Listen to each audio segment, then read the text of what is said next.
Harish, the best academy. Good evening everyone. Welcome to the Harish Academy. This is Pratap. Today we will discuss June 27th, 2026 current affairs in detail. ఇవాళ మన first topic international రిలేషన్స్లో భాగంగా ఒక important summit, ఒక ముఖ్యమైన సదస్సు Jeju forum 2026. Jeju forum 2026 for piece and prosperity. ఇదొక అంతర్జాతీయ సదస్సు. ప్రతి సంవత్సరం కూడా సౌత్ కొరియాలోని జెజు అనే ఒక సిటీలో జరుగుతుంది.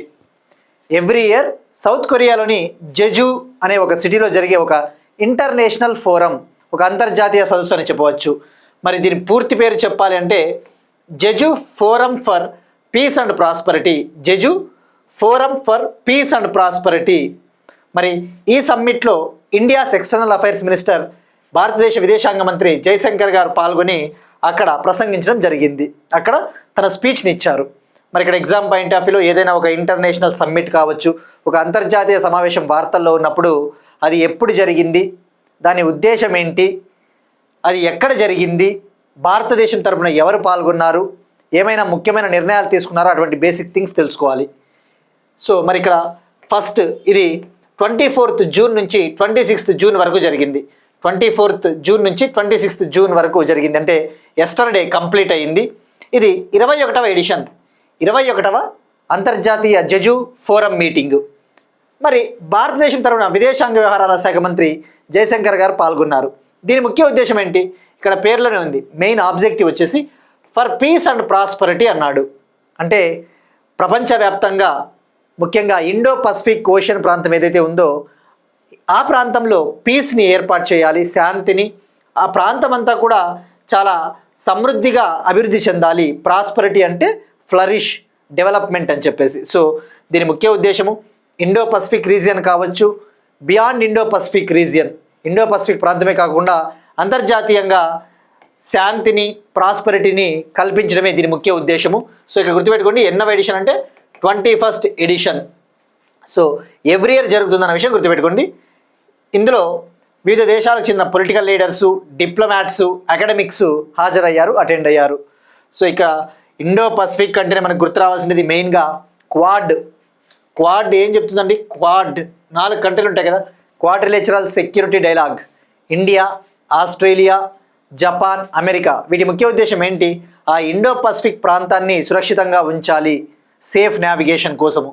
సో ఇటువంటి ఫోరమ్స్ అనేవి చాలా ఇంపార్టెంట్ అండి. ఫర్ ఎగ్జాంపుల్ సింగపూర్లో షాంగ్రీలా డైలాగ్ జరుగుతుంది, అదొక సెక్యూరిటీ సదస్సు, సెక్యూరిటీ మీటింగు. అలానే ఇండియాలో ఎవ్రీ ఇయర్ రైసీనా డైలాగ్ జరుగుతుంది, రైసీనా సదస్సు. దేనికి సంబంధించినది? జియో పాలిటిక్స్, జియో ఎకనామిక్స్కి సంబంధించిన ఒక కాన్ఫరెన్సే రైసీనా డైలాగు. ఎవ్రీ ఇయర్ ఇండియాలో జరుగుతుంది. అలాంటివి న్యూస్లో ఉన్నప్పుడు అవి ఎప్పుడు జరిగాయి, వాటి ముఖ్య ఉద్దేశం అటువంటి తెలుసుకుంటే సరిపోతుందండి. So Jeju forum 2026 South Korea. Next one operation Amistad. Operation Amistad. Operation Amistad కింద జంట భూకంపాలతో అతలాకుతలమైన వెనిజులా దేశానికి వైద్య సహాయం అందించిన భారత్. ఆపరేషన్ అమిస్తాద్ కింద జంట భూకంపాలతో అతలాకుతలమైన వెనిజులా దేశానికి వైద్య సహాయాన్ని, మానవతా సహాయాన్ని అందించిన భారత్. ఇండియా ఏదైతే ఈ వెనిజులా కంట్రీ ఇప్పుడు డబ్లెట్ ఎర్త్క్వేక్ జంట భూకంపాల వల్ల చాలా డ్యామేజ్కి గురయ్యిందో ఆ కంట్రీని ఆదుకోవడం కోసం ఆపరేషన్ అమిస్తాద్ అనే ఆపరేషన్ని ఇండియా లాంచ్ చేసింది. మరి ఇందులో భాగంగా వెనిజులా కంట్రీకి అవసరమైన హ్యుమానిటేరియన్ ఎయిడ్, మానవతా సహాయం కావచ్చు, మెడికల్ అసిస్టెన్స్, వైద్య సహాయం అంటే ఏంటివి, ఔషధాలు కావచ్చు, డ్రగ్స్, మెడికల్ ఎక్విప్మెంట్ అటువంటివి అందించింది. మరి ఇందులో భాగంగా ఇండియన్ ఎయిర్ ఫోర్స్కి చెందిన 2 C-17 ఎయిర్ క్రాఫ్ట్లు, ఇండియన్ ఎయిర్ ఫోర్స్కి చెందిన 2 C-17 విమానాల ద్వారా అవసరమైన వైద్య సహాయాన్ని అందించారు. సో ఇక్కడ ఎగ్జామ్ పాయింట్ ఆఫ్ వ్యూలో ఫస్ట్ అమిస్తాద్ అంటే ఏంటి? అమిస్తాద్ అంటే స్పానిష్ లాంగ్వేజ్లో ఫ్రెండ్షిప్ అని చెప్పవచ్చు. స్పానిష్ భాషలో ఫ్రెండ్షిప్ అని అర్థము.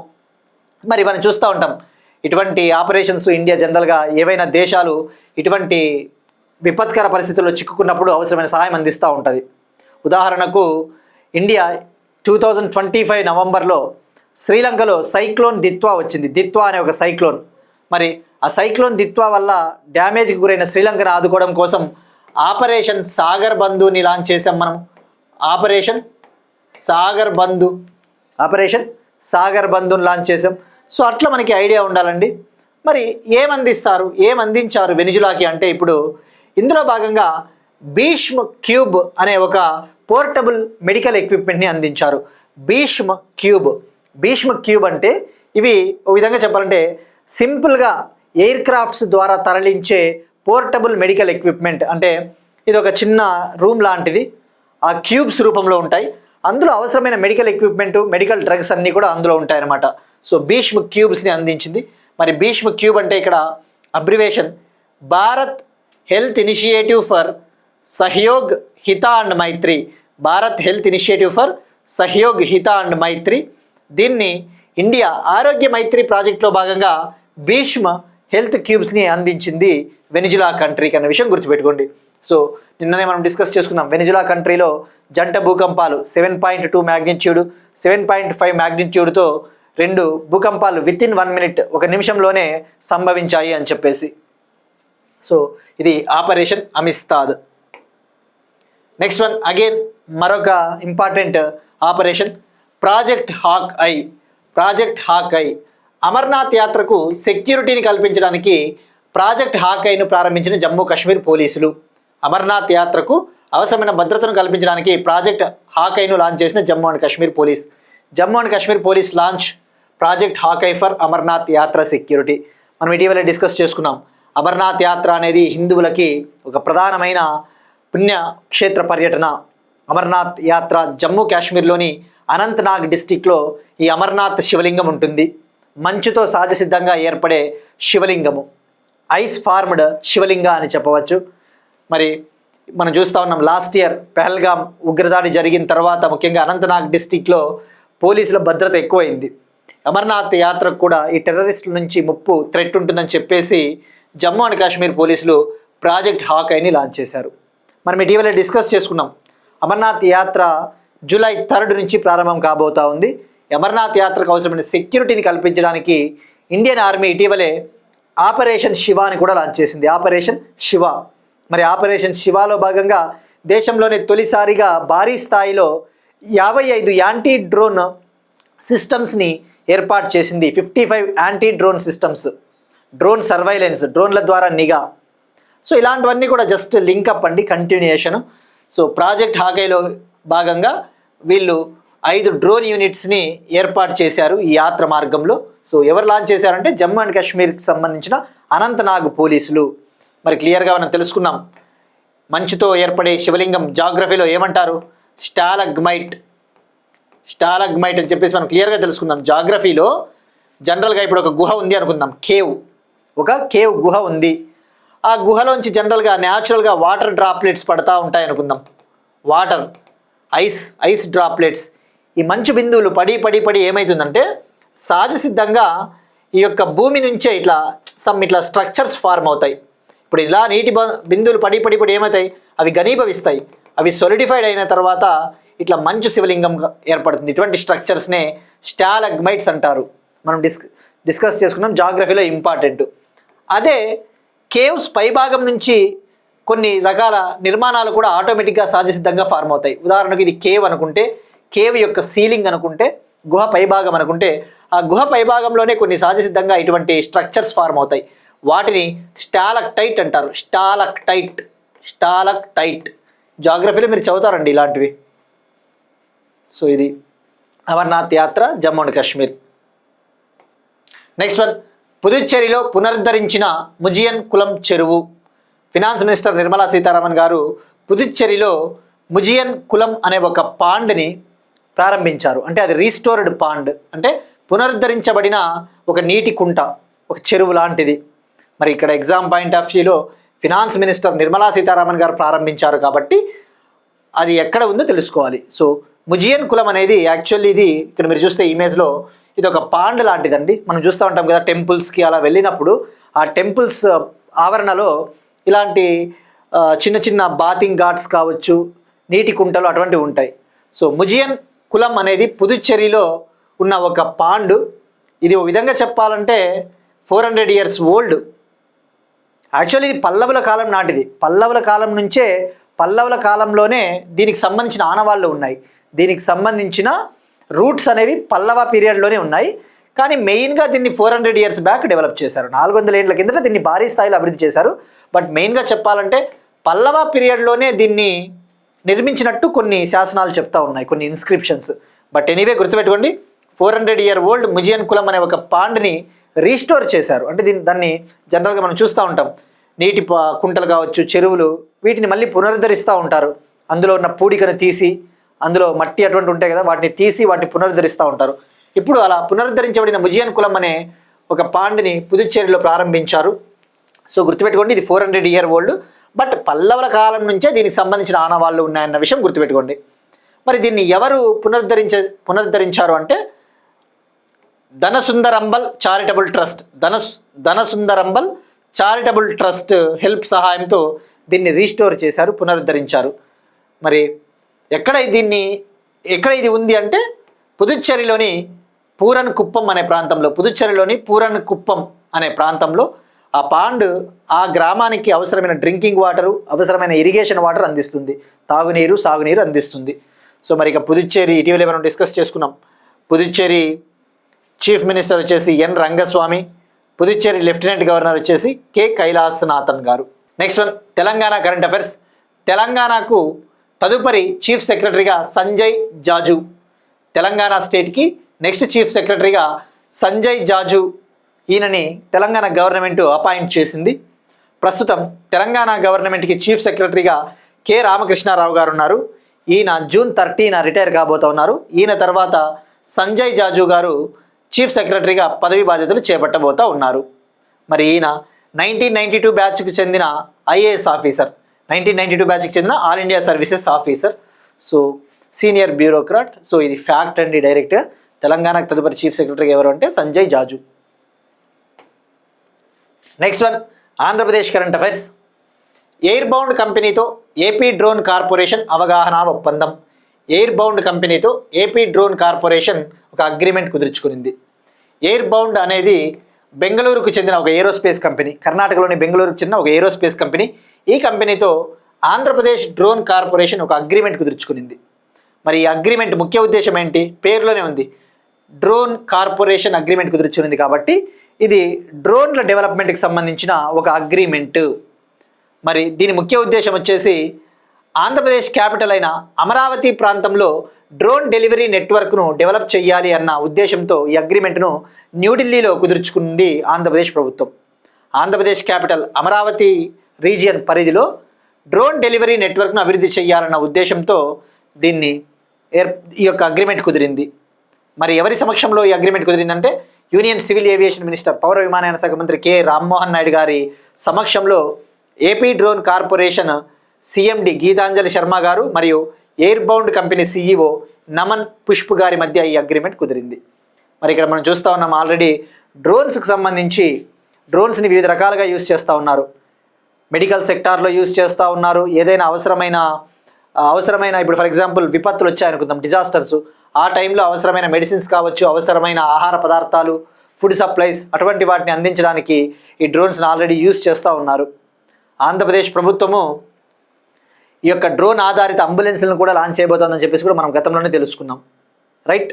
సో ఇప్పుడు మరి ఇందులో భాగంగా ఏం చేయబోతా ఉన్నారు అంటే ఈ యొక్క డ్రోన్ నెట్వర్క్ అనేది అమరావతి ప్రాంతాన్ని, విజయవాడ ప్రాంతాన్ని, గుంటూరు ప్రాంతాన్ని కవర్ చేయబోతా ఉంది. ఈ డ్రోన్ నెట్వర్క్ అమరావతి, విజయవాడ, గుంటూరు ప్రాంతాన్ని కవర్ చేయబోతా ఉంది. మరి ఇందులో భాగంగా ఎయిర్ బౌండ్ కంపెనీ తన blended wing body tail sitter అనే ఒక డ్రోన్ని ఉపయోగించబోతా ఉంది. Air bound company blended wing body tail sitter అనే ఒక డ్రోన్ని కూడా ఇందులో భాగంగా యూజ్ చేయబోతా ఉంది. సో మరి ఇక్కడ మీరు ఫోకస్ చేస్తే ఈ యొక్క ప్రాజెక్ట్ ద్వారా వితిన్ కమింగ్ ఇయర్లో, రాబోయే సంవత్సరంలో ఆంధ్రప్రదేశ్ ప్రభుత్వము ఒక రోజుకి 10,000 డ్రోన్ సర్వీసెస్ను ప్రారంభించాలి.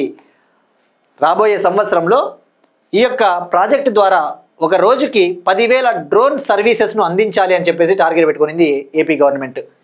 With in the coming year, coming ఇయర్లో పర్ డే 10,000 డ్రోన్ ఫ్లైట్స్ని క్యారీ చేయాలి, కండక్ట్ చేయాలి అని చెప్పేసి కూడా నిర్ణయం తీసుకునింది. సింపుల్ అండి. దీని ముఖ్య ఉద్దేశము ఈ డ్రోన్స్ ద్వారా అవసరమైన, ఇప్పుడు మనం చూస్తూ ఉన్నాం, ఈ డ్రోన్స్ను ఉపయోగించి పెస్టిసైడ్స్ని చల్లొచ్చు, ఈ యొక్క ఎరువుల పిచికారీ కావచ్చు, ఫార్మర్స్ యూస్ చేస్తూ ఉన్నారు, మెడికల్ సెక్టార్లో యూస్ చేస్తూ ఉన్నారు, ఫుడ్ సప్లైస్ కోసం అన్నిటి కోసం ఉపయోగిస్తూ ఉన్నారు.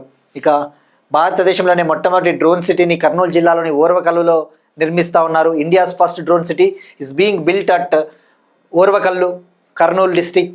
సో ఇవన్నీ కూడా మనం ఇలాంటివన్నీ కూడా చాలాసార్లు తెలుసుకున్నామండి. సో ఈ agreement AP drone corporation air bound company Bengaluru అనే విషయం గుర్తుపెట్టుకోండి. నెక్స్ట్ వన్ అగైన్ ఒక ఇంపార్టెంట్ స్కీమ్కి సంబంధించండి. మనం గతంలో డిస్కస్ చేసుకున్న స్కీమే, బట్ ఇప్పుడు ఈ స్కీమ్కి సంబంధించి ఆంధ్రప్రదేశ్ గవర్నమెంట్ ఒక రాష్ట్ర స్థాయి కమిటీని ఏర్పాటు చేసింది. ఇది ఈవెందో ఆంధ్రప్రదేశ్ కరెంట్ అఫైర్ అయినప్పటికీ కూడా ఇది మెయిన్. బట్ మీరు ఇక్కడ చూస్తే ఈ స్కీమ్ అనేది సెంట్రల్ స్కీమ్ కాబట్టి ఇది అన్ని రకాల ఎగ్జామ్స్కి ప్రిపేర్ అవ్వాలకి హెల్ప్ అవుతుంది. ఈవెన్ తెలంగాణ స్టూడెంట్స్ కూడా ఈ స్కీమ్ అనేది చాలా ఇంపార్టెంట్.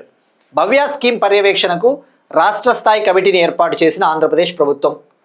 భవ్య స్కీమ్ని ఆ యొక్క స్కీమ్ ఎలా ఇంప్లిమెంట్ అవుతుందో మానిటర్ చేయడం కోసం ఒక స్టేట్ లెవెల్ కమిటీని, అలానే ఒక స్టేట్ లెవెల్ నోడల్ ఏజెన్సీని ఏపీ గవర్నమెంట్ ఏర్పాటు చేసింది. మరి ఇక్కడ భవ్య స్కీమ్ అంటే ఏంటి? భారత్ ఔద్యోగిక్ వికాస్ యోజన, భారత్ ఔద్యోగిక్ వికాస్ యోజన. ఈ స్కీమ్ని ministry of commerce and industry launch చేసింది. పరిశ్రమలు మరియు వాణిజ్య మంత్రిత్వ శాఖ లాంచ్ చేసింది. ఈ స్కీమ్ ముఖ్య ఉద్దేశము ఇండియాలో 100 ఇండస్ట్రియల్ పార్క్స్ని డెవలప్ చేయాలి, 100 ఇండస్ట్రియల్ పార్కులు అభివృద్ధి చేయాలనేది ఈ స్కీమ్ ముఖ్య ఉద్దేశం. మరి ఇప్పుడు ఈ స్కీమ్ కింద ఆమోదించిన ప్రాజెక్టులు ఏ విధంగా అమలవుతా ఉన్నాయో వాటిని పర్యవేక్షించడం కోసం ఏపీ గవర్నమెంట్ ఒక రాష్ట్ర స్థాయి నోడల్ ఏజెన్సీని ఏర్పాటు చేసింది.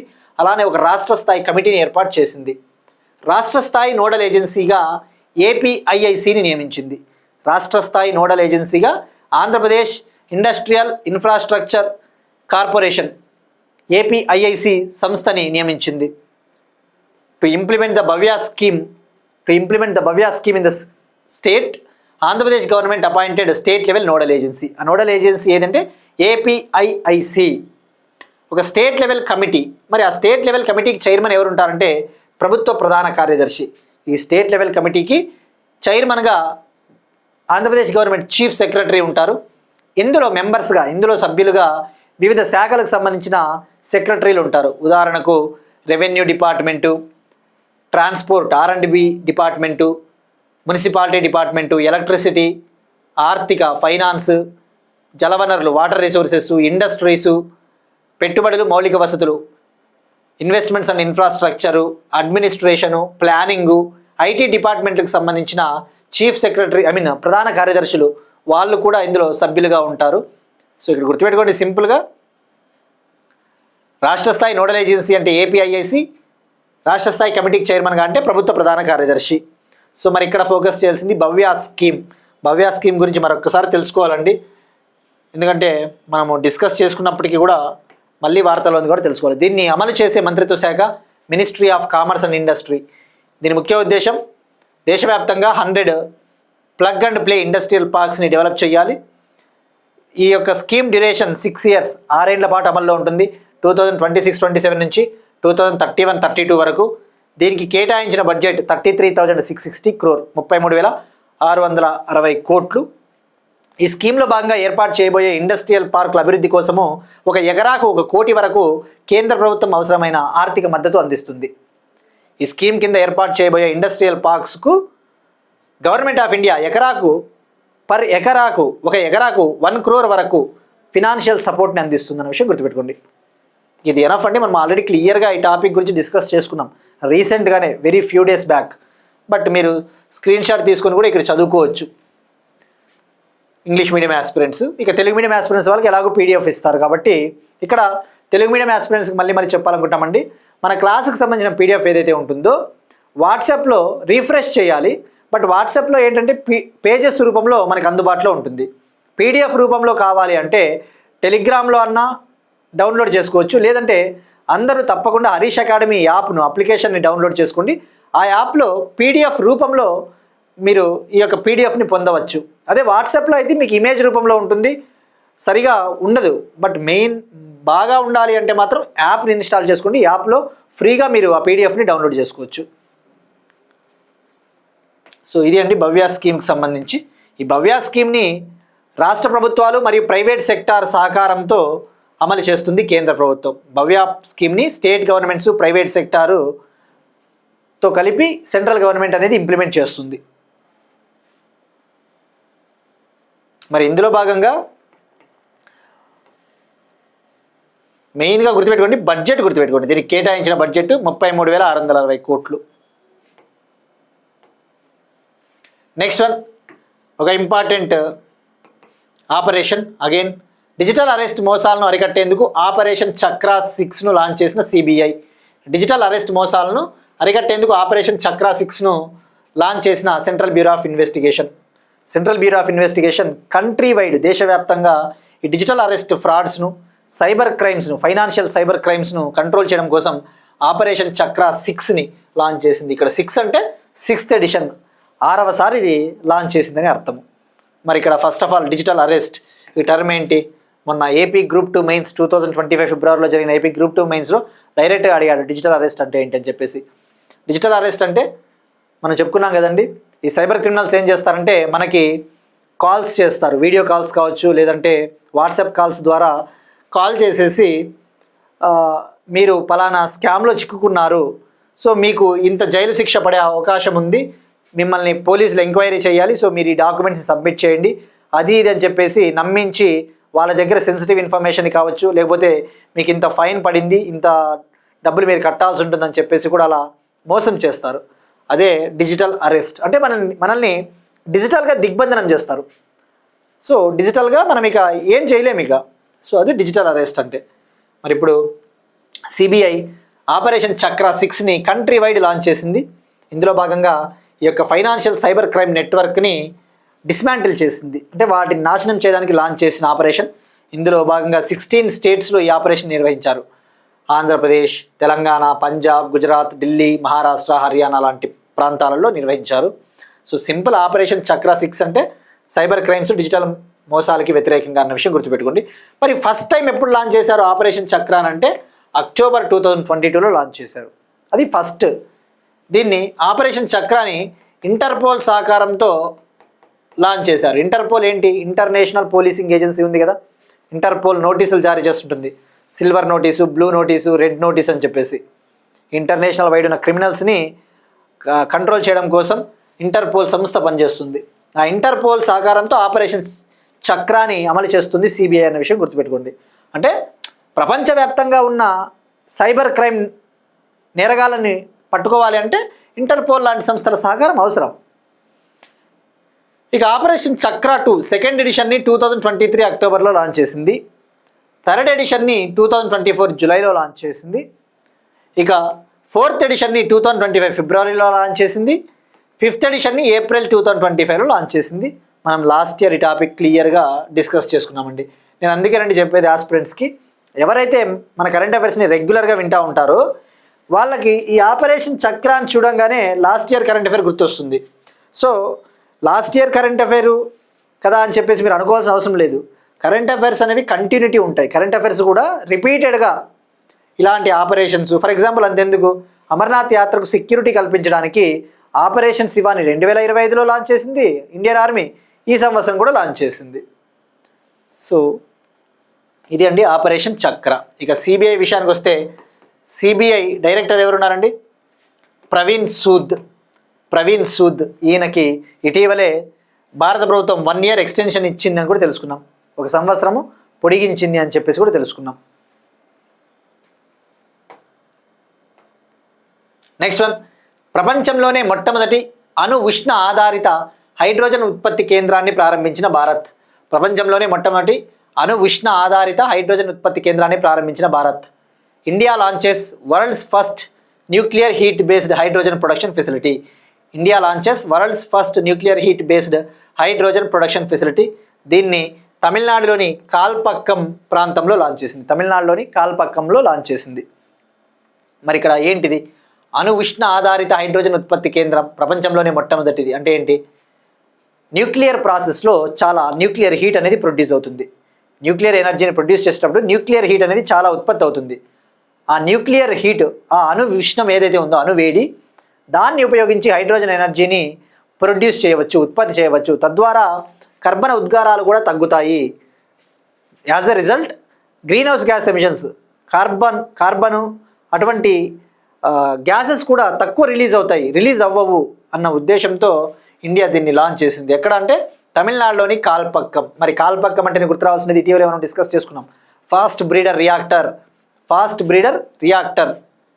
మరి ఇప్పుడు India world's first nuclear heat based hydrogen production ఫెసిలిటీని లాంచ్ చేసింది. మరి ఇందులో భాగంగా ఏదైతే ఆ న్యూక్లియర్ ప్రాసెస్లో ఉత్పత్తి అయ్యే హీట్ ఉందో ఆ హీట్ను ఉపయోగించి హైడ్రోజన్ ఎనర్జీని ప్రొడ్యూస్ చేస్తారు. మరి ఎలా ప్రొడ్యూస్ చేస్తారు అంటే దానికి ఒక ప్రాసెస్ ఉంటుంది. కాపర్ క్లోరిన్ థర్మోకెమికల్ సైకిల్ రియాక్షన్ని ఉపయోగించి రియాక్షన్ ద్వారా న్యూక్లియర్ హీట్ని ఉపయోగించి ఈ యొక్క హైడ్రోజన్ ఎనర్జీని ఉత్పత్తి చేస్తారు. మరి ఎక్కడ దీన్ని ఏర్పాటు చేశారు అంటే కాలపక్కంలోని Indira Gandhi centre for atomic research. మరి ఎవరు దీన్ని ప్రారంభించారు అంటే atomic energy secretary Ajit Kumar Mohanty garu దీన్ని ప్రారంభించారన్న విషయం గుర్తుపెట్టుకోండి. అణుశక్తి విభాగం సెక్రటరీ అజిత్ కుమార్ మొహంతి గారు దీన్ని ఇనాగ్రేట్ చేశారు. మరి ఇక్కడ మెయిన్గా ఇక్కడ తెలుసుకోవాల్సింది కాపర్ క్లోరిన్ థర్మోకెమికల్ సైకిల్ రియాక్షన్ని, ఈ టెక్నాలజీని ఎవరు డెవలప్ చేశారంటే ముంబైలోని బాబా అటామిక్ రీసెర్చ్ సెంటర్, ముంబైలోని బార్క్ పరిశోధన కేంద్రం ఈ యొక్క కాపర్ క్లోరిన్ థర్మోకెమికల్ సైకిల్ని డెవలప్ చేసిందన్న విషయం గుర్తుపెట్టుకోండి. మరి ఇక్కడ ఇంకా ఎగ్జామ్ పాయింట్ ఆఫ్ వ్యూలో ఎనర్జీకి సంబంధించి మనకి ఇలాంటివి చాలా ఇంపార్టెంట్ అండి. మనం టార్గెట్ పెట్టుకున్నాం కదా 2047 కల్లా 100 గిగావాట్ న్యూక్లియర్ ఎనర్జీని ఉత్పత్తి చేయాలి అని చెప్పేసి. 2047 కల్లా 100 గిగావాట్ల న్యూక్లియర్ శక్తిని ఉత్పత్తి చేయాలి. అదే విండ్ ఎనర్జీ అయితే విండ్ ఎనర్జీకి కూడా ఏమైనా టార్గెట్ పెట్టుకున్నామా? పవన శక్తి, ఆ విండ్ ఎనర్జీ కూడా 2030 కల్లా 100 గిగావాట్ విండ్ ఎనర్జీని ఉత్పత్తి చేయాలి అని చెప్పేసి టార్గెట్ పెట్టుకున్నాం. 2030 కల్లా 100 గిగావాట్ల విండ్ ఎనర్జీ. ఇవి రాసుకోండి target years. Next one defence టెక్నాలజీకి సంబంధించి హెలీనా క్షిపణి లాంచర్ల కోసం హిందుస్థాన్ ఏరోనాటిక్స్ లిమిటెడ్ నుంచి 1347.71 కోట్ల రక్షణ రంగ ఆర్డర్లను దక్కించుకున్న భారత్ డైనమిక్స్ లిమిటెడ్. హెలీనా క్షిపణి లాంచర్ల కోసం హిందుస్థాన్ ఏరోనాటిక్స్ లిమిటెడ్ నుంచి 1347.71 కోట్ల రక్షణ రంగ ఆర్డర్లను దక్కించుకున్న హైదరాబాద్కు చెందిన భారత్ డైనమిక్స్ లిమిటెడ్. హెలీనా మిస్సైల్స్ని లాంచ్ చేయడం కోసం లాంచర్స్ని డెవలప్ చేసి హిందుస్థాన్ ఏరోనాటిక్స్ లిమిటెడ్, బెంగళూరులోని హిందుస్థాన్ ఏరోనాటిక్స్ లిమిటెడ్ కంపెనీకి అందించడం కోసం 1347.71 క్రోర్ డిఫెన్స్ డీల్ని హైదరాబాద్లోని భారత్ డైనమిక్స్ లిమిటెడ్ కంపెనీ దక్కించుకునింది. మరి ఇక్కడ మనం చూస్తూ ఉన్నాం. ఫస్ట్ హెలీనా అంటే ఏంటో తెలుసుకోవాలి. హెలీనా మిస్సైల్ అంటే మనకి నాగ్ మిస్సైల్ గురించి మనం డిస్కస్ చేసుకున్నాం కదా. ఇండియన్ ఆర్మీ నాగ్ అనే ఒక మిస్సైల్ని ఉపయోగిస్తుంది. నాగ్ అనే ఒక anti tank guided missile, Nag అనే ఒక third generation anti tank guided మిస్సైల్ని 1983లో ఇంటిగ్రేటెడ్ గైడెడ్ మిస్సైల్ డెవలప్మెంట్ ప్రోగ్రాంలో భాగంగా డెవలప్ చేశారు. నాగ్ అంటే ఏంటి? Third generation anti tank guided missile. 1983లో అబ్దుల్ కలాం గారి సారథ్యంలో భారతదేశము మిస్సైల్స్ రంగంలో స్వయం సమృద్ధిని సాధించాలి, మిస్సైల్స్ టెక్నాలజీలో సెల్ఫ్ రిలయన్స్ని సాధించాలి, ఫారిన్ కంట్రీస్ పైన మనం డిపెండ్ అవ్వకూడదు, ఆధారపడకూడదు విదేశాలపైన అని చెప్పేసి IGMDP ప్రోగ్రామ్ని లాంచ్ చేశారు. అందులో భాగంగా 5 టైప్స్ ఆఫ్ మిస్సైల్స్ని డెవలప్ చేశారు. పృథ్వీ, అగ్ని, త్రిశూల్, ఆకాష్, నాగ్ అని చెప్పేసి. ఆ నాగ్కి హెలికాప్టర్ వర్షనే హెలీనా మిస్సైల్. ఈ నాగ్ని జనరల్గా ఇండియన్ ఆర్మీ యూజ్ చేస్తుంది శత్రు దేశాలకు సంబంధించిన ట్యాంక్ క్షిపణుల్ని, ట్యాంక్ మిస్సైల్స్ని డిస్ట్రాయ్ చేయడం కోసం, నాశనం చేయడం కోసం. మరి ఆ నాగ్కి హెలికాప్టర్ వర్షనే హెలీనా. ఈ నాగ్ని భూమి నుంచి, ల్యాండ్ నుంచి లాంచ్ చేస్తారు. ఈ హెలీనా మిస్సైల్ని ఏంటంటే ఇట్లా హెలికాప్టర్స్ నుంచి లాంచ్ చేస్తారు. Helicopter launched Nag missile, that is Helena missile. మరి ఇప్పుడు హెలీనా మిస్సైల్స్ని లాంచ్ చేయడం కోసం లాంచర్లు అవసరం కదా. ఆ లాంచర్లని డెవలప్ చేయడం కోసం భారత్ డైనమిక్స్ లిమిటెడ్ HALతో అగ్రిమెంట్ కుదుర్చుకునింది. So Bharat dynamics limited Hyderabad అనే విషయం గుర్తుపెట్టుకోండి. మరి ఇక్కడ ఈ యొక్క హెలీనా మిస్సైల్ ఫీచర్స్ తెలుసుకోవాలి. ఎప్పుడైనా గుర్తుపెట్టుకోండి, డిఫెన్స్ సెక్టార్లో ఒక మిస్సైల్ వార్తల్లో ఉన్నా, ఏది వార్తల్లో ఉన్నా దాని గురించి ప్రతి పాయింట్ తెలుసుకోవాలి. హెలికాప్టర్ లాంచ్డ్ నాగ్, దీన్ని స్వదేశీయంగా డెవలప్ చేశారు. Third generation fire and forget anti tank guided missile, helicopter version అన్న విషయం గుర్తుపెట్టుకోండి. ఇది ఇండియన్ ఆర్మీ యూజ్ చేస్తుంది హెలీనాని. ఒకవేళ ఎయిర్ ఫోర్స్ ఉపయోగించే నాగ్ మిసైల్ వర్షన్ పేరేంటి? ఇండియన్ ఎయిర్ ఫోర్స్ కోసం ఒక నాగ్ మిసైల్ వర్షన్ని డెవలప్ చేశారు, దాని పేరే ధృవాస్త్ర. గుర్తుపెట్టుకోండి, ఇండియన్ ఎయిర్ ఫోర్స్ అవసరాల కోసం Indian air force version of the Nag missile is Dhruvastra. ఇక దీన్ని డెవలప్ చేసింది డిఆర్డిఓ. మరి దీని రేంజ్ ఎంత? దీని రేంజ్ వచ్చేసి 7 కిలోమీటర్స్. అంటే 7 కిలోమీటర్స్ వరకు ఇది దూసుకొని పోగలదు. 7 కిలోమీటర్స్. దీన్ని జనరల్గా అడ్వాన్స్డ్ లైట్ హెలికాప్టర్స్ పైన దీన్ని ఫిట్ చేయవచ్చు. సో ఇది ఎనీ టైం వర్క్ అవుతుంది, all weather, day and night, రాత్రిపూట్లో కూడా దీన్ని లాంచ్ చేయవచ్చు. సో ఈ పాయింట్స్ మనకు చాలా ఇంపార్టెంట్ అండి. ఇక హెలీనా మిస్సైల్ లెంగ్త్ ఎంత ఉంటుంది అవన్నీ, బట్ నో నీడ్. ఇది 1.94 మీటర్ లెంగ్త్ ఉంటుంది, 150 మిల్లీమీటర్ డయామీటర్ ఉంటుంది, 44 కేజీల బరువు ఉంటుంది. సింపుల్, నో నీడ్ అండి యాక్చువల్లీ. దీంట్లో ఇన్ఫ్రారెడ్ ఇమేజింగ్ సీకర్స్ ఉంటాయి ఇవన్నీ కూడా. సో రేంజ్ వచ్చేసి 500 మీటర్స్ నుంచి 7000 మీటర్స్. 7000 మీటర్స్ అంటే 7 కిలోమీటర్స్ రేంజ్ పరిధి. మరి ఇక భారత్ డైనమిక్స్ లిమిటెడ్ అని గుర్తు రావాల్సింది ఏంటిది మనకి? వరుణాస్త్ర టార్పిడో. వరుణాస్త్ర టార్పిడోని ఎవరు డిజైన్ చేస్తారు? డిఆర్డిఓకి చెందిన విశాఖపట్నంలోని naval science and technological laboratory. డిఆర్డిఓకి చెందిన విశాఖపట్నంలోని naval science and technological laboratory. దాన్ని ఉత్పత్తి చేసేది production partner Bharat dynamics limited. ఇట్లా ఐడియా రావాలండి. వరుణాస్త్ర. మరి ఇటీవల మనం ఇలాంటిది ఒకటి డిస్కస్ చేసుకున్నాం. వరుణాస్త్ర, నాగాస్త్ర, ఇంకోటి ఏంటి డిస్కస్ చేసుకున్నాం? సూర్యాస్త్ర. మరి సూర్యాస్త్ర ఏంటి? అది కామెంట్ సెక్షన్లో ట్రై చేయండి. సూర్యాస్త్ర అంటే ఏంటి? ఆ సూర్యాస్త్రాన్ని డెవలప్ చేసిన కంపెనీ పేరేంటి? రైట్. Next one, volcanoes. ప్రపంచవ్యాప్తంగా అగ్నిపర్వతాలు బద్దలవుతూ ఉంటాయి. అగ్నిపర్వతాలు విస్ఫోటనం చెందినప్పుడు మనం తెలుసుకోవాల్సింది వాటి location.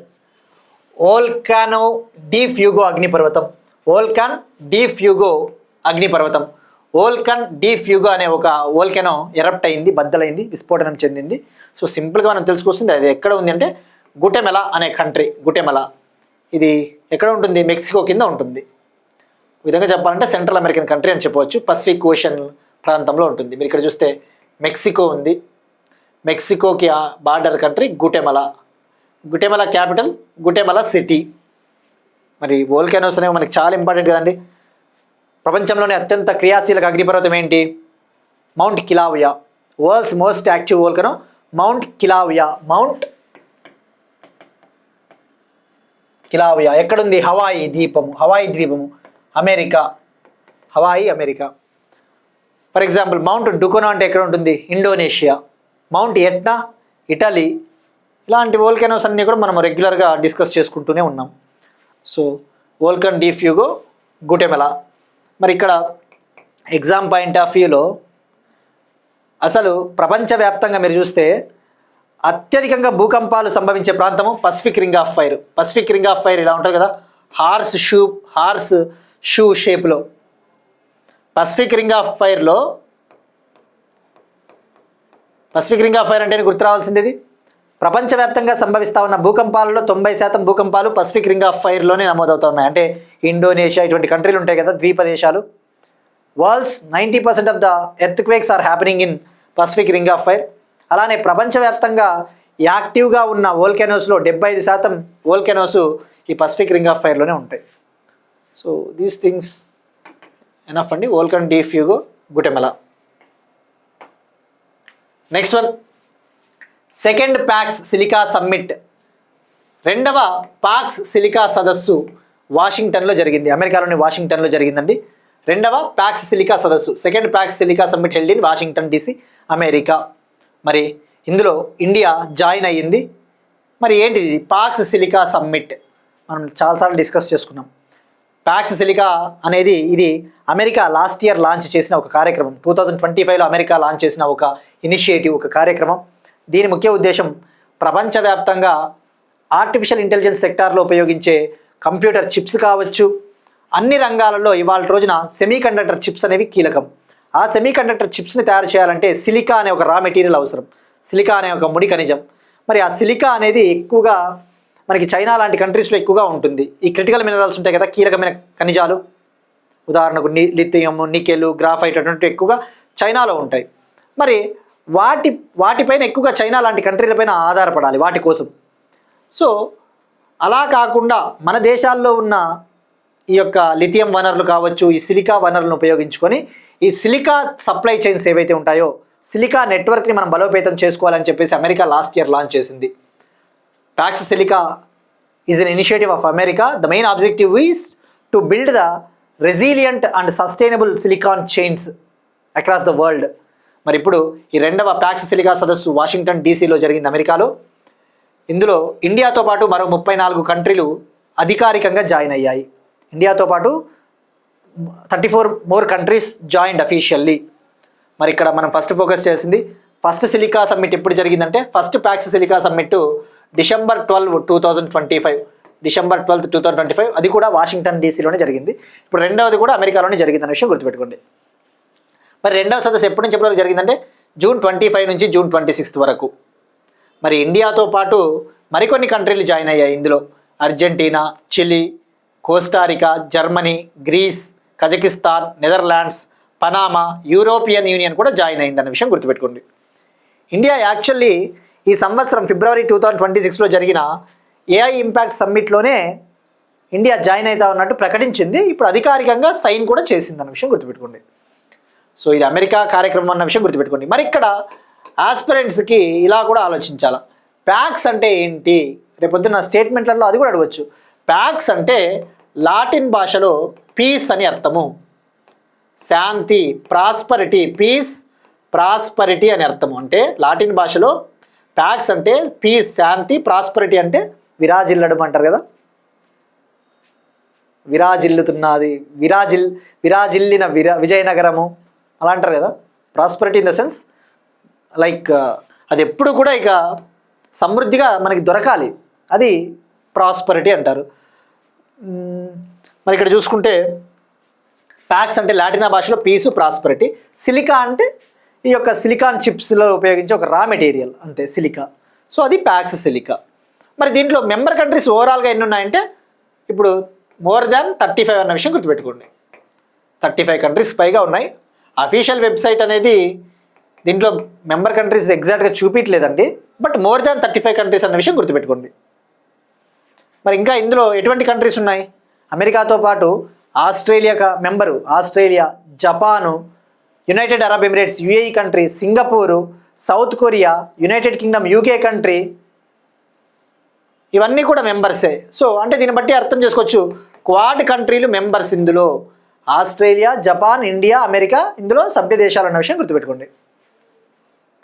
So second packs silica summit Washington DC, America. మరి ఇందులో భారతదేశం ఏమని చెప్పింది? ఈ సదస్సులో పాల్గొన్న Indian government semi conductors, AI రంగంలో మనము సిలికాన్ సప్లై చైన్స్ని బలోపేతం చేయాలని చెప్పేసి పిలుపునిచ్చారు. ఇందులో భాగంగా ఒక ఉమ్మడి ప్రకటనను కూడా విడుదల చేశారు. Joint statement on AI opportunity పేరిట, joint statement on AI opportunity పేరిట ఒక ఉమ్మడి ప్రకటనను, ఒక జాయింట్ డిక్లరేషన్ని కూడా లాంచ్ చేశారన్న విషయం గుర్తుపెట్టుకోండి. Next one, appointments. Intelligence bureau చీఫ్గా మహేష్ దీక్షిత్. ఇంటెలిజెన్స్ బ్యూరో భారత నిఘా విభాగానికి కొత్త అధ్యక్షుడిగా, కొత్త చీఫ్గా మహేష్ దీక్షిత్ గారిని కేంద్ర ప్రభుత్వం నియమించింది. ప్రైమ్ మినిస్టర్ నరేంద్ర మోడీ నేతృత్వంలోని నియామకాల cabinet committee, appointments cabinet committee appoint చేసింది. మరి ఈయన మహేష్ దీక్షిత్ ఆంధ్రప్రదేశ్ క్యాడర్కు చెందిన సీనియర్ IPS ఆఫీసరు, 1993 బ్యాచ్కి చెందిన IBS ఆఫీసరు. ప్రెజెంట్ ఇంటెలిజెన్స్ బ్యూరోకి తపన్ కుమార్ డేకా ఆయన చీఫ్గా ఉన్నారు. ఈయన తపన్ కుమార్ డేకా గారు June 30న ఇతని పదవి ముగుస్తుంది. తపన్ కుమార్ డేకా గారి చీఫ్ పోస్ట్ IB పదవి June 30న ముగుస్తుంది. ఆ తర్వాత ఈయన బాధ్యతలు స్వీకరించబోతూ ఉన్నారు. మరి ఇక్కడ IB అంటే ఏంటి? ఇది హోమ్ మినిస్ట్రీ కింద ఉంటుంది, హోం మంత్రిత్వ శాఖ కింద ఉండే భారతదేశపు అంతర్గత సెక్యూరిటీ విభాగం అని చెప్పవచ్చు. India's internal security and counter intelligence agency 1887లోనే ఏర్పాటైంది. ఇది 1887లోనే సెంట్రల్ స్పెషల్ బ్రాంచ్గా ఏర్పాటైంది. ఇది ఒక విధంగా చెప్పాలంటే ప్రపంచంలోనే అత్యంత ఓల్డెస్ట్ ఇంటెలిజెన్స్ ఆర్గనైజేషన్ అని కూడా చెప్పవచ్చు. అంటే ఇంటర్నల్గా ఏవైనా సెక్యూరిటీకి సంబంధించిన సమాచారాన్ని రాబడుతుంది ఐబీ. నెక్స్ట్ వన్, ఆపరేషన్ సింధూర్లో మరణించిన 6 పేర్లను రిలీజ్ చేసిన government of India. Operation Sindoor last year Pahalgam terror అటాక్కి రెస్పాన్స్గా ఇండియా లాంచ్ చేసింది. Last year May 7th midnight operation సింధూర్ని లాంచ్ చేసింది. ఇందులో భాగంగా 6 మంది మరణించినట్టు భారత ప్రభుత్వం అధికారికంగా వారి పేర్లను ప్రకటించింది. ఆపరేషన్ సింధూర్లో 6 పర్సన్స్ మరణించారు. వాళ్ళు ఇండియన్ ఎయిర్ ఫోర్సు, ఇండియన్ ఆర్మీకి చెందిన వాళ్ళు అని చెప్పేసి వాళ్ళ పేర్లను రిలీజ్ చేసింది. వాళ్ళ పేర్లని జాతీయ యుద్ధ స్మారకం వద్ద శిలాఫలకాలపై వీరి పేర్లను ముద్రించింది. నేషనల్ వార్ మెమోరియల్ పైన వీరి నేమ్స్ని శిలాఫలకాలపైన వేసిందని చెప్పవచ్చు. మరి అందులో ఆ 6గురిలో ఇండియన్ ఆర్మీకి చెందిన వాళ్ళు 5, ఇండియన్ ఎయిర్ ఫోర్స్కి చెందిన వారు 1. మరి వాళ్ళ పేర్లు వచ్చేసి మనకి గుర్తుపెట్టుకోండి, ఆపరేషన్ సింధూర్లో 6 మరణించారు. వాళ్ళ పేర్లు ఒకరు వచ్చేసి సుబేదార్ మేజర్ పవన్ కుమార్, ఈయన ఇండియన్ ఆర్మీకి చెందిన వ్యక్తి. హవల్దార్ సునీల్ కుమార్ సింగ్ ఇండియన్ ఆర్మీకి చెందిన వ్యక్తి. సార్జెంట్ సురేంద్ర కుమార్ ఈయన ఎయిర్ ఫోర్స్కి సంబంధించిన వ్యక్తి. మరొకరు అగ్నివీర్ మురళీ నాయక్, ఆంధ్రప్రదేశ్కి చెందిన అబ్బాయి అగ్నివీర్ మురళీ నాయక్. అలానే lance Naik Dinesh Kumar, Indian army. Rifleman Sunil Kumar Indian ఆర్మీకి చెందినవారు. సో ఓవరాల్గా 5 members from Indian army, 1 member from Indian air force. ఇక్కడ ఉందండి వాళ్ళ పేర్లు. నెక్స్ట్ వన్, స్పోర్ట్స్కి సంబంధించి ISSF junior shooting world championship 2026. ISSF junior shooting world championship 2026 అండి. ఇది షూటింగ్ వరల్డ్ కప్. మరి ఈ టోర్నమెంట్ ముగిసింది.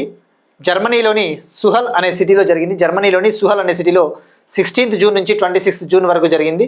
ఇందులో ఇండియా టేబుల్ టాపర్గా నిలిచింది. ఓవరాల్గా 25 మెడల్స్ సాధించి విన్ అయింది. మరి ఇండియా సాధించిన మెడల్స్ ఎన్ని అంటే ఓవరాల్గా ఇండియా 25 సాధించింది.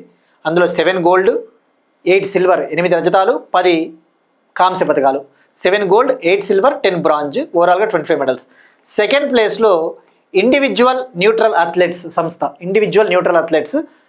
వీళ్ళు 14 మెడల్స్ గెలుపొందారు. అందులో 6 గోల్డ్, 5 సిల్వర్, 3 బ్రాంజ్. ఇక్కడ ఇండివిజువల్ న్యూట్రల్ అథ్లెట్స్ అంటే AIN, అది ఫ్రెంచ్ పదం అండి, ఫ్రెంచ్ టర్మ్. అంటే రష్యాకి, బెలారస్ కంట్రీకి చెందిన అథ్లెట్లు ఎవరైతే ఉంటారో వాళ్ళు తమ దేశం తరపున అధికారికంగా పాల్గొన్నారు. వాళ్ళు ఇండివిజువల్ న్యూట్రల్ అథ్లెట్స్ అనే ఒక సంస్థ కింద వాళ్ళు పాల్గొంటారు. ఎందుకంటే రష్యా ఉక్రెయిన్ని అటాక్ చేసింది కదా, ఉక్రెయిన్ని ఆక్రమించుకుంటా ఉంది. అందుకు ఇంటర్నేషనల్ ఒలింపిక్ కమిటీ ఆ రష్యాకు చెందిన అథ్లెట్లపైన, ఈవెన్ బెలారస్ కంట్రీకి సంబంధించిన కొంతమంది అథ్లెట్లపైన బ్యాన్ వేసింది. ఆ దేశం నుంచి అథ్లెట్లు అధికారికంగా పాల్గొనడానికి లేదు, వాళ్ళ జెండాలు చేతబట్టి పాల్గొనడానికి లేదు. ఇక థర్డ్ ప్లేస్లో ఇటలీ 10 మెడల్స్ గెలుపొందింది. 6 గోల్డ్, 2 సిల్వర్, 2 బ్రాంజ్. ఫోర్త్ ప్లేస్లో Poland 5 medals, 4 gold, 1 silver, 0 bronze. Fifth ప్లేస్లో ఉక్రెయిన్ 8 మెడల్స్, అందులో 2 gold, 2 silver, 4 bronze. So top 3 గుర్తుపెట్టుకోండి, ఇండియా మెడల్స్ గుర్తుపెట్టుకోండి. ఇక లాస్ట్ ఇయర్ జరిగిన ISSF junior shooting world cup ఛాంపియన్షిప్లో కూడా ఇండియానే టాప్ నిలిచింది. లాస్ట్ ఇయర్ పెరూ కంట్రీలోని లీమా సిటీలో జరిగింది. అప్పుడు ఇండియా 24 మెడల్స్ సాధించింది, టాప్ ప్లేస్లో నిలిచింది. ఇక ఇంపార్టెంట్ డేస్, వార్తల్లో ముఖ్యమైన దినోత్సవాలు. ఇంటర్నేషనల్ MSME డే, అంతర్జాతీయ MSME దినోత్సవం. World MSME day. MSME అంటే మైక్రో, స్మాల్, మీడియం ఎంటర్ప్రైజెస్, సూక్ష్మ, చిన్న, మధ్య తరహా పరిశ్రమలు. ఎవ్రీ ఇయర్ జూన్ 27ను అంతర్జాతీయ MSME దినోత్సవంగా యునైటెడ్ నేషన్స్ సెలబ్రేట్ చేస్తుంది, ఐక్యరాజ్యసమితి సంస్థ. MSMEలు చాలా కీలకం కదా, ఇండియన్ ఎకానమీ కావచ్చు, వరల్డ్ ఎకానమీ డెవలప్ అవ్వాలి అంటే. 2017లో ఫస్ట్ టైం సెలబ్రేట్ చేసింది యునైటెడ్ నేషన్స్, 2017. మరి థీమ్ వచ్చేసి ఈ సంవత్సరం theme empowering MSMEs through innovation and sustainable industrial development. Empowering MSMEs through innovation and sustainable industrial development అనేది థీము. ఇక ఈ MSME డే సెలబ్రేషన్స్లో భాగంగా ఇండియా ఉద్యమి భారత్ అనే ఒక ఈవెంట్ని కూడా నిర్వహించింది న్యూఢిల్లీలో. ఉద్యమి భారత్ అనే ఒక ఈవెంట్. ఇక ఇవాళ క్వశ్చన్ అండి, మనం డిస్కస్ చేసుకున్న టాపిక్కే. ఇండెక్స్ ఆఫ్ సర్వీసెస్ ప్రొడక్షన్ని భారత ప్రభుత్వం లాంచ్ చేయబోతా ఉంది కదా, ఎప్పుడు లాంచ్ చేయబోతా ఉంది, ఏ మినిస్ట్రీ, ఏ మంత్రిత్వ శాఖ లాంచ్ చేయబోతా ఉంది, ఏ బేస్ ఇయర్ని ఉపయోగించుకోబోతా ఉంది, ట్రై చేయండి. ఇక నిన్న అడిగిన question QS world future skills index 2027 దీన్ని రిలీజ్ చేసేది లండన్కు చెందిన క్వాక్రెల్లీ సైమన్స్ అనే ఒక ఆర్గనైజేషన్. టాప్ ప్లేస్లో అమెరికా నిలిచింది, second Australia, third UK, India 13th ప్లేస్లో నిలిచింది. ప్రపంచవ్యాప్తంగా గ్లోబల్గా ఇండియా 13th ప్లేస్లో నిలిచింది. ఇవి వాటి కరెంట్ అఫైర్స్. మనం ఒకసారి క్విక్గా రీక్యాప్ చూద్దాం.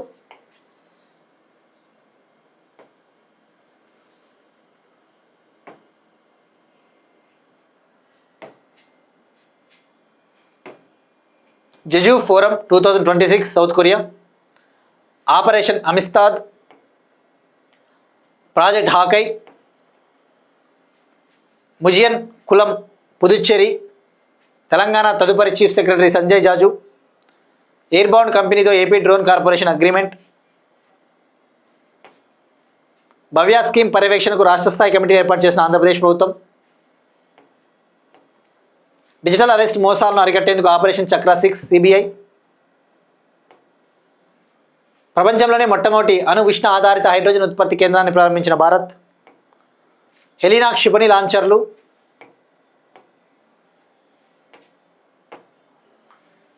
వోల్కాన్ డి ఫ్యూగో అగ్నిపర్వతం Guatemala country, second Pax Silica summit Washington America, IB చీఫ్గా మహేష్ దీక్షిత్, ఆపరేషన్ సింధూర్లో మరణించిన 6 పేర్లను ప్రకటించిన భారత ప్రభుత్వం, ISSF junior shooting world championship 2026 India top place, international MSME day June 27, 2026. That's it. These are today's current affairs. We'll meet you again tomorrow and thank you everyone.